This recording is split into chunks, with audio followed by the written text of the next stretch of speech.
Okay, let's go. Okay, mga kalaro, 663 kay Ma'am Wilma, sayang. Ito na po ang official 3D at 2D winning numbers ngayong October 15, 2 PM games. Kung ikaw po ay first time, mag-subscribe dahil dito po updated tayo sa Lotto Result. Pwede ka pang manalo ng 500 pesos GCash sa ating Sunday giveaway. Kaya saan ka manunood ng Lotto Draw? Dito na sa Garay TV or Taya Tayo Lotto Facebook page. Again, updated ka na, may GCash pa tayo, may Lotto outlet pa po tayo. Diyan ka lang, sasabihin ko kung saan. Sa 3D Lotto, ang lumabas na number, may manok. Ngayong hapon ay 669.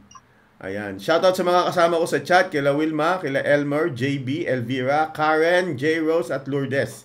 Kung nanonood ka ng live, pwede ka pong sumama sa amin dito. I-click nyo lang yung nilalagay ko sa chat. Again, 669 sa 3D.